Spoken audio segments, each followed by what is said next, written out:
ಸರ್ಕಾರಿ ಕರ್ತವ್ಯಕ್ಕೆ ಅಡ್ಡಿಪಡಿಸಿದ ಆರೋಪಿಗೆ ಸುಳ್ಯದ ಎಸ್ಸಿಜೆ ಮತ್ತು ಜೆಎಂಎಫ್ಸಿ ನ್ಯಾಯಾಲಯವು 3 ವರ್ಷಗಳ ಸಾದಾ ಕಾರಾಗೃಹ ಶಿಕ್ಷೆ ಮತ್ತು 30,000 ರೂಪಾಯಿ ದಂಡ ಶಿಕ್ಷೆಯನ್ನು ವಿಧಿಸಿದೆ.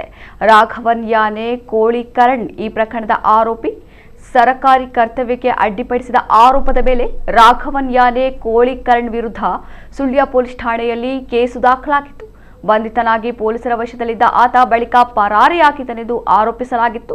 ಸುಳ್ಯ ಪೊಲೀಸ್ ಇನ್ಸ್ಪೆಕ್ಟರ್ ತಿಮ್ಮಪ್ಪ ನಾಯ್ಕ ಅವರು ಪ್ರಕರಣದ ತನಿಖೆ ನಡೆಸಿ ಅಗತ್ಯ ಸಾಕ್ಷಿಗಳನ್ನು ಕಲೆ ಹಾಕಿ ಆರೋಪಿ ವಿರುದ್ಧ ದೋಷಾರೋಪಣೆ ಪಟ್ಟಿಯನ್ನು ನ್ಯಾಯಾಲಯಕ್ಕೆ ಸಲ್ಲಿಸಿದ್ದರು. ಪ್ರಕರಣದ ವಿಚಾರಣೆಯು ಸುಳ್ಯದ ಎಸ್ಸಿಜೆ ಮತ್ತು ಜೆಎಂಎಫ್ಸಿ ನ್ಯಾಯಾಲಯದಲ್ಲಿ ನಡೆದು ಆರೋಪ ಸಾಬೀತಾದ ಹಿನ್ನೆಲೆಯಲ್ಲಿ ನ್ಯಾಯಾಧೀಶರಾದ ಬಿ ಮೋಹನ್ ಬಾಬು ಅವರು ಆರೋಪಿಗೆ ಬಿಎನ್ಎಸ್ ಕಲಂ 121(1) ರಡಿಯಲ್ಲಿ 3 ವರ್ಷಗಳ ಸಾದಾ ಕಾರಾಗೃಹ ಶಿಕ್ಷೆ ಮತ್ತು 10,000 ರೂಪಾಯಿ ದಂಡ ಮತ್ತು ದಂಡ ಕಟ್ಟಲು ತಪ್ಪಿದಲ್ಲಿ 6 ತಿಂಗಳ ಸಾದಾ ಕಾರಾಗೃಹ ಶಿಕ್ಷೆ, ಕಲಂ 132 ರನ್ವಯ ಸಾರ್ವಜನಿಕ ಕರ್ತವ್ಯಕ್ಕೆ ಅಡ್ಡಿಪಡಿಸಲು ಮಾಡಿದ ಹಲ್ಲೆಗಾಗಿ 1 ವರ್ಷ ಸಾದಾ ಕಾರಾಗೃಹ ಶಿಕ್ಷೆ ಮತ್ತು 10,000 ರೂಪಾಯಿ ದಂಡ ಹಾಗೂ ದಂಡ ತೆರಳು ತಪ್ಪಿದಲ್ಲಿ 3 ತಿಂಗಳ ಸಾದಾ ಕಾರಾಗೃಹ ಶಿಕ್ಷೆ, ಕಲಂ 262 ರಲ್ಲಿ ಕಾನೂನುಬದ್ಧವಾಗಿ ವಶಕ್ಕೆ ಪಡೆಯುವ ಸಂದರ್ಭದಲ್ಲಿ ತಡೆಯುಂಟು ಮಾಡಿದ್ದಕ್ಕಾಗಿ 1 ವರ್ಷ ಸಾದಾ ಕಾರಾಗೃಹ ಶಿಕ್ಷೆ ಮತ್ತು 10,000 ರೂಪಾಯಿ ದಂಡ ಹಾಗೂ ದಂಡ ಪಾವತಿಸಲು ತಪ್ಪಿದಲ್ಲಿ